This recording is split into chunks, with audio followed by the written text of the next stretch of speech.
राजा भगीरथ का भृगु के आश्रम पर जाकर सत्संग लाभ करना तथा हिमालय पर घोर तपस्या करके भगवान विष्णु और शिव जी की कृपा से गंगा जी को लाकर पितरों का उद्धार करना।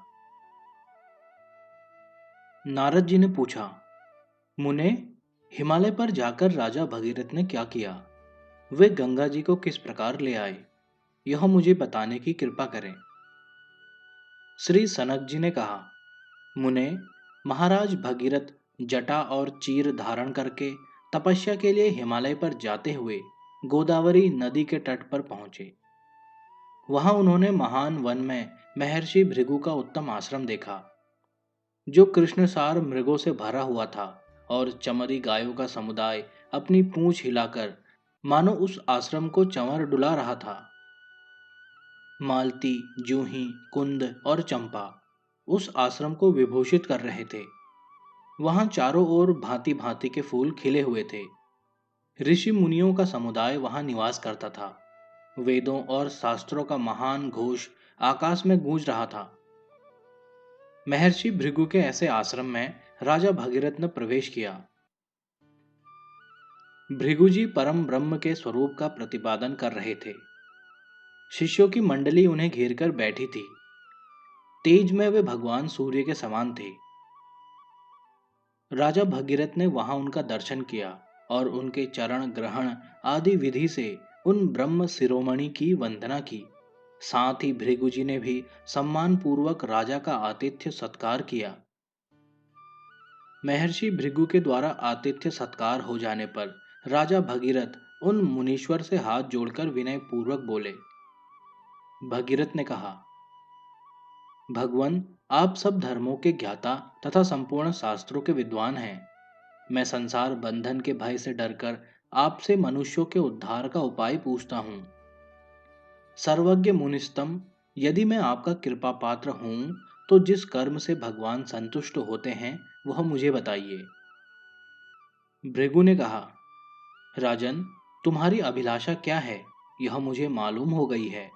तुम पुण्य आत्माओं में श्रेष्ठ हो, अन्यथा अपने समस्त कुल का उद्धार करने की योग्यता तुम में कैसे आती? भूपाल, जो कोई भी क्यों न हो, यदि वह शुभ कर्म के द्वारा अपने कुल के उद्धार की इच्छा रखता है तो उसे नर रूप में साक्षात नारायण ही समझना चाहिए। राजेंद्र, जिस कर्म से प्रसन्न होकर देवेश्वर भगवान विष्णु मनुष्यों को अभीष्ट फल प्रदान करते हैं वह बतलाता हूँ, एकाग्र चित्त होकर सुनो। राजन, तुम सदा सत्य का पालन करो और अहिंसा धर्म में स्थित रहो। सदा संपूर्ण प्राणियों के हित में लगे रहकर कभी भी झूठ न बोलो। दुष्टों का साथ छोड़ दो। सत्संग का सेवन करो, पुण्य करो और दिन रात सनातन भगवान विष्णु का स्मरण करते रहो। भगवान महाविष्णु की पूजा करो और उत्तम शांति का आश्रय लो। द्वादश अक्षर अथवा अष्ट अक्षर मंत्र जपो, इससे तुम्हारा कल्याण होगा। भगीरथ ने पूछा, मुने, सत्य कैसा कहा गया है? संपूर्ण भूतों का हित क्या है? अनर्थ अर्थात झूठ किसे कहते हैं? दुष्ट कैसे होते हैं? कैसे लोगों को साधु कहा गया है? तथा पुण्य कैसा होता है? भगवान विष्णु का स्मरण कैसे करना चाहिए और उनकी पूजा कैसे होती है? मुने, शांति किसे कहा गया है? अष्ट अक्षर मंत्र क्या है? तत्व अर्थ के ज्ञाता महर्षि, द्वादश अक्षर मंत्र क्या होता है? मुझ पर बड़ी भारी कृपा करके इन सब की व्याख्या करें। भृगु ने कहा, महाप्राज्ञ, बहुत अच्छा, बहुत अच्छा। तुम्हारी बुद्धि बहुत उत्तम है।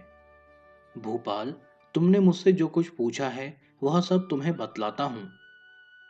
विद्वान पुरुष यथार्थ कथन को सत्य कहते हैं। धर्मपरायण मनुष्यों को इस प्रकार सत्य बोलना चाहिए कि धर्म का विरोध न होने पाए। इसलिए साधु पुरुष देश काल आदि का विचार करके स्वधर्म का विरोध न करते हुए जो यथार्थ वचन बोलते हैं वह सत्य कहलाता है।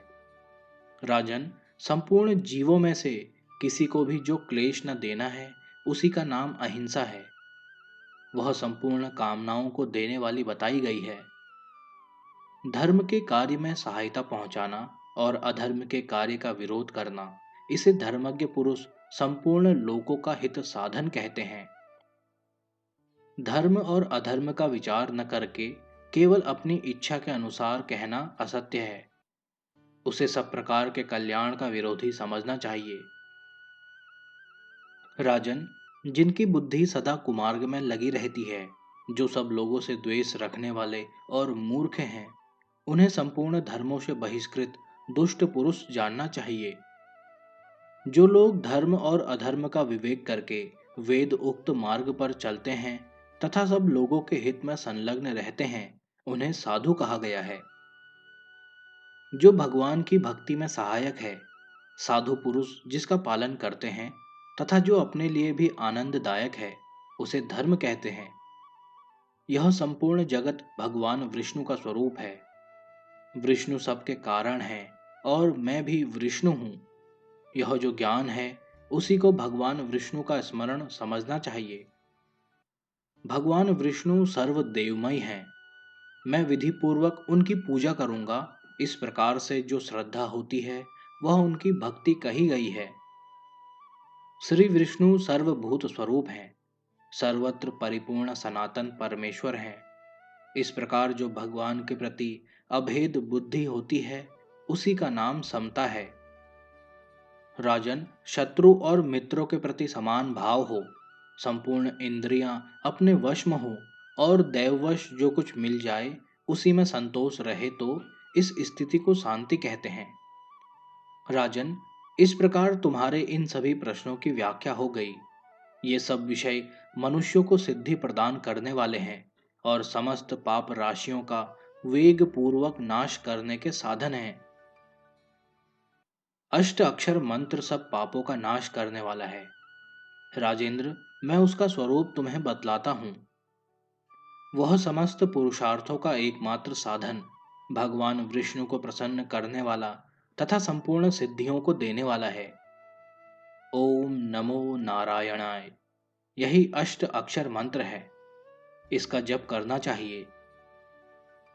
महाराज, ओम नमो भगवते वासुदेवाय, यह द्वादश अक्षर मंत्र कहा गया है। राजन, इन अष्ट अक्षर और द्वादश अक्षर दोनों मंत्रों का समान फल है। इनकी प्रवृत्ति और निवृत्ति, इन दोनों मार्ग वालों के लिए समता बताई गई है। इन दोनों मंत्रों के जप के लिए भगवान का ध्यान इस प्रकार करना चाहिए। भगवान नारायण अपने हाथों में शंख और चक्र धारण किए शांत भाव से विराजमान हैं। रोग और शोक उनका कभी स्पर्श नहीं करते। उनके वामांक में लक्ष्मी जी विराज रही हैं।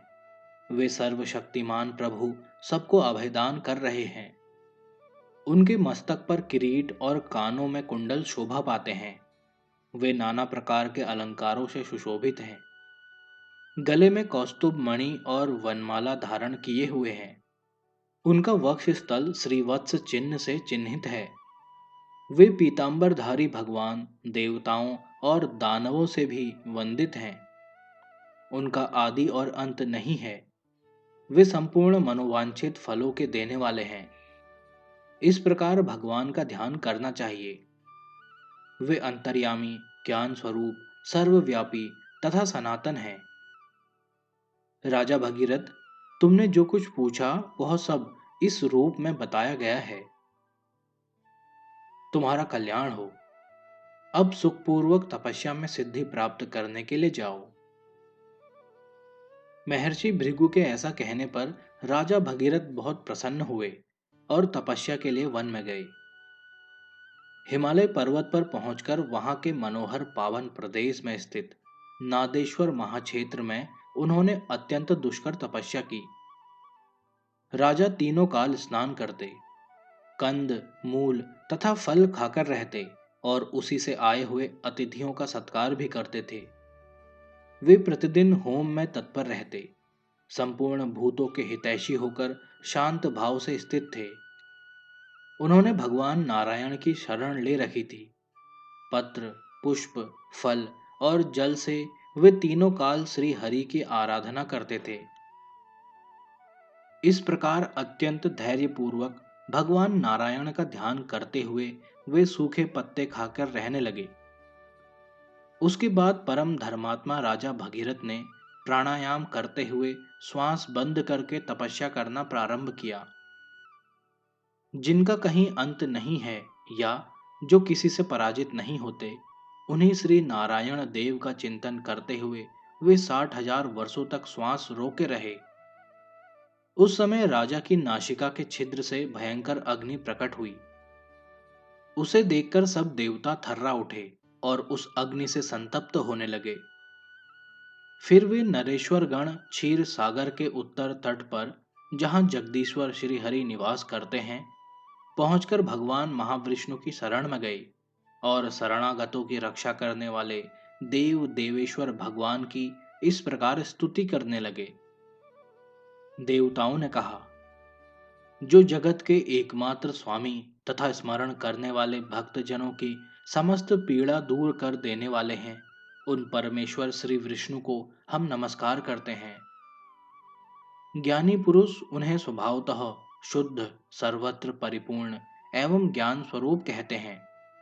श्रेष्ठ योगी जन जिनका सदा ध्यान करते हैं, जो परमात्मा अपनी इच्छा के अनुसार शरीर धारण करके देवताओं का कार्य सिद्ध करते हैं, यह संपूर्ण जगत जिनका स्वरूप है तथा जो जगत के आदि स्वामी हैं, उन भगवान पुरुषोत्तम को हम प्रणाम करते हैं।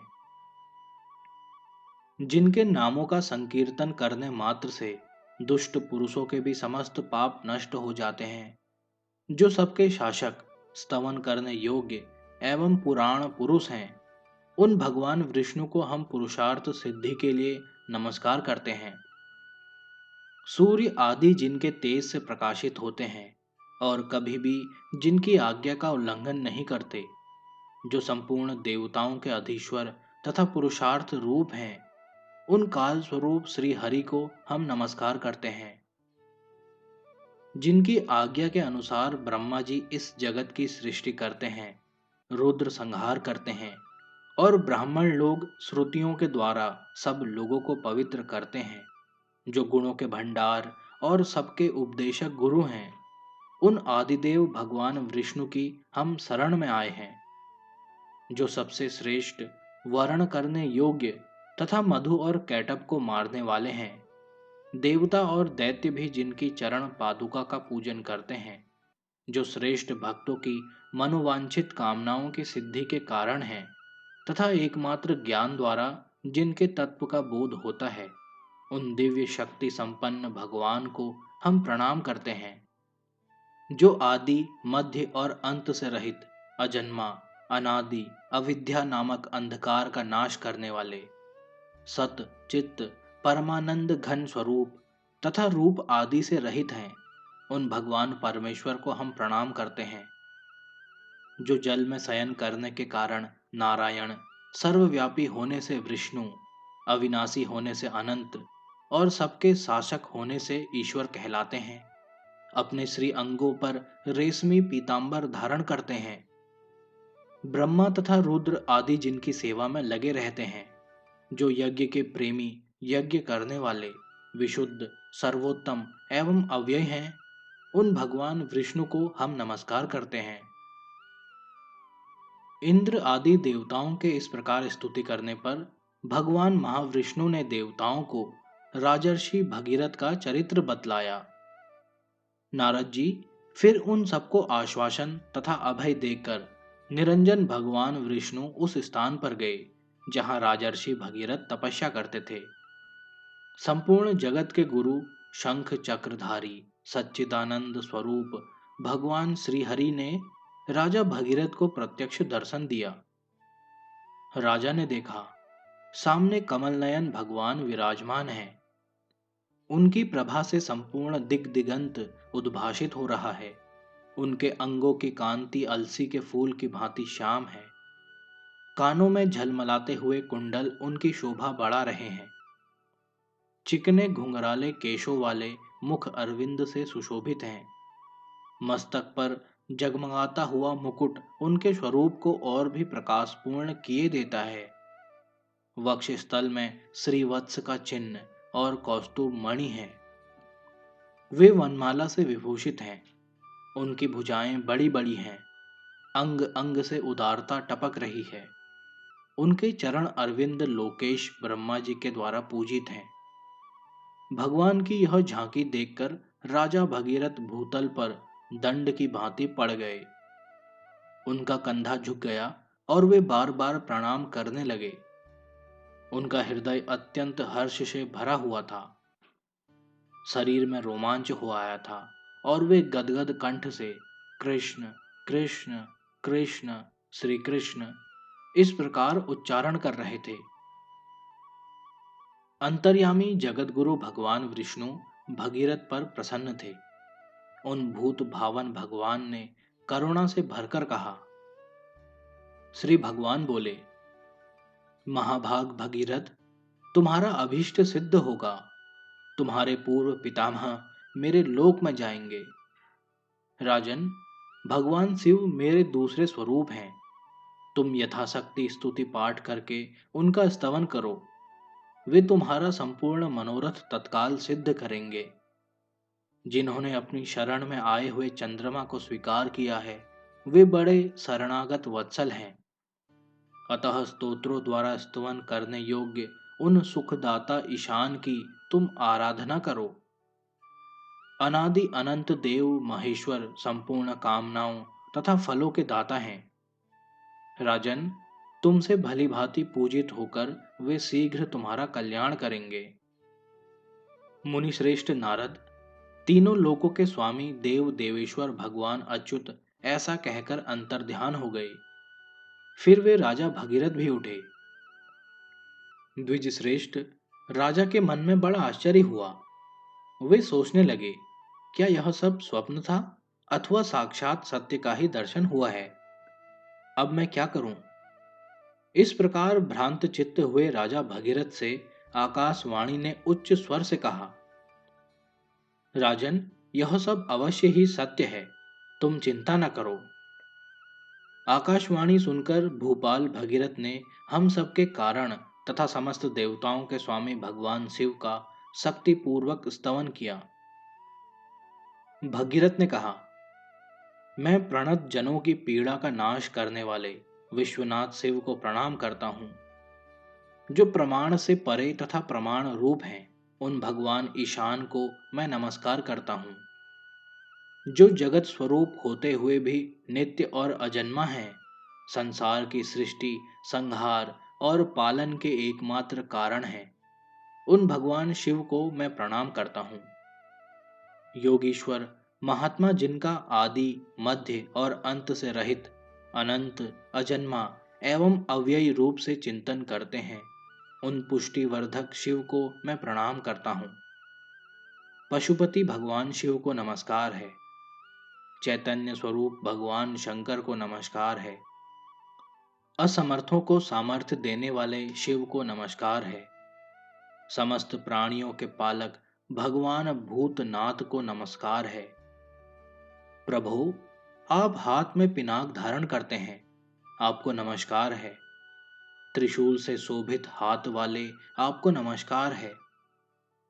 संपूर्ण भूत आपके स्वरूप हैं, आपको नमस्कार है। जगत के अनेक रूप आपके ही रूप हैं, आप निर्गुण परमात्मा को नमस्कार है।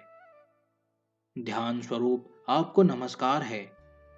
ध्यान के साक्षी आपको नमस्कार है। ध्यान में सम्यक रूप से स्थित आपको नमस्कार है तथा ध्यान से ही अनुभव में आने वाले आपको नमस्कार है। जो अपने ही प्रकाश से प्रकाशित होने वाले महात्मा परम ज्योति ही स्वरूप तथा सनातन हैं, तत्वज्ञ पुरुष जिन्हें मानव नेत्रों को प्रकाश देने वाले सूर्य कहते हैं, जो उमाकांत, नंदिकेश्वर, नीलकंठ, सदाशिव, मृत्युंजय, महादेव, परात्पर एवं विभु कहे जाते हैं, परम ब्रह्म और शब्द ब्रह्म जिनके स्वरूप हैं, उन समस्त जगत के कारणभूत परमात्मा को मैं प्रणाम करता हूँ।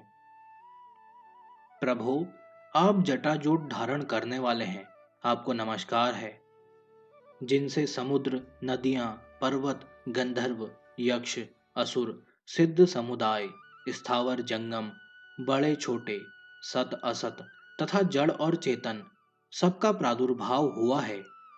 योगी पुरुष जिनके चरण अरविंदों में नमस्कार करते हैं, जो सबके अंतर आत्मा, रूपहीन एवं ईश्वर हैं, उन स्वतंत्र एक तथा गुणियों के गुण स्वरूप भगवान शिव को मैं बार बार प्रणाम करता हूँ, बार बार मस्तक झुकाता हूँ। सब लोगों का कल्याण करने वाले महादेव भगवान शंकर इस प्रकार अपनी स्तुति सुनकर, जिनकी तपस्या पूर्ण हो चुकी है, उन राजा भगीरथ के आगे प्रकट हुए। उनके 5 मुख और 10 भुजाएं हैं। उन्होंने अर्ध चंद्र का मुकुट धारण कर रखा है। उनके 3 नेत्र हैं। एक एक अंग से उदारता टपकती है। उन्होंने सर्प का यज्ञोपवीत पहन रखा है। उनका वक्षस्थल विशाल तथा कांति हिमालय के समान उज्जवल है। गज चर्म का वस्त्र पहने हुए उन भगवान शिव के चरण अरविंद समस्त देवताओं द्वारा पूजित हो रहे हैं। नारद जी, भगवान शिव को इस रूप में उपस्थित देख राजा भगीरथ उनके चरणों के आगे दंड की भांति पृथ्वी पर गिर पड़े। फिर सहसा उठकर उन्होंने भगवान के सम्मुख हाथ जोड़े और उनके महादेव तथा शंकर आदि नामों का कीर्तन करते हुए प्रणाम किया। राजा की भक्ति जानकर चंद्रशेखर भगवान शिव उनसे बोले, राजन, मैं बहुत प्रसन्न हूं। तुम इच्छा अनुसार वर मांगो। तुमने स्तोत्र और तपस्या द्वारा मुझे भली भांति संतुष्ट किया है। भगवान शिव के ऐसा कहने पर राजा का हृदय प्रसन्नता से खिल उठा और वे हाथ जोड़कर जगदीश्वर शिव से इस प्रकार बोले। भगीरथ ने कहा, महेश्वर, यदि मैं वरदान देकर अनुग्रहित करने योग्य हूं तो हमारे पितरों की मुक्ति के लिए आप हमें गंगा प्रदान करें। भगवान शिव बोले, राजन, मैंने तुम्हें गंगा दे दी। इससे तुम्हारे पितरों को उत्तम गति प्राप्त होगी और तुम्हें भी परम मोक्ष मिलेगा। यों कहकर भगवान शिव अंतर्ध्यान हो गए। तत्पश्चात जटाजूटधारी भगवान शिव की जटा से नीचे आकर जगत को एकमात्र पावन करने वाली गंगा समस्त जगत को पवित्र करती हुई राजा भगीरथ के पीछे पीछे चली। मुने, तब से परम निर्मल पाप हारिणी गंगा देवी तीनों लोकों में भागीरथी के नाम से विख्यात हुई। सगर के पुत्र पूर्व काल में अपने ही पाप के कारण जहां दग्ध हुए थे, उस स्थान को भी सरिताओं में श्रेष्ठ गंगा ने अपने जल से प्लावित कर दिया। सगर पुत्रों की भस्म ज्यों ही गंगा जल से प्रवाहित हुई, त्यों ही वे निष्पाप हो गए। पहले जो नरक में डूबे हुए थे, उनका गंगा ने उद्धार कर दिया।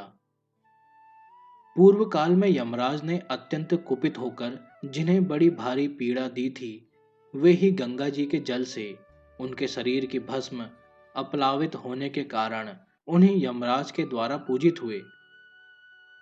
सगर पुत्रों को निष्पाप समझकर यमराज ने उन्हें प्रणाम किया और विधि पूर्वक उनकी पूजा करके प्रसन्नता पूर्वक कहा, राजकुमारों, आप लोग अत्यंत भयंकर नरक से उद्धार पा गए। अब इस विमान पर बैठकर भगवान विष्णु के धाम में जाइए। यमराज के ऐसा कहने पर वे पाप रहित महात्मा दिव्य देह धारण करके भगवान विष्णु के लोक में चले गए। भगवान विष्णु के चरणों के अग्रभाग से प्रकट हुई गंगा जी का ऐसा प्रभाव है। महापातकों का नाश करने वाली गंगा संपूर्ण लोकों में विख्यात है। यह पवित्र आख्यान महापातकों का नाश करने वाला है। जो इसे पढ़ता अथवा सुनता है, वह गंगा स्नान का फल पाता है। जो इस पवित्र आख्यान को ब्राह्मण के सम्मुख कहता है, वह भगवान विष्णु के पुनरावृत्ति रहित धाम में जाता है।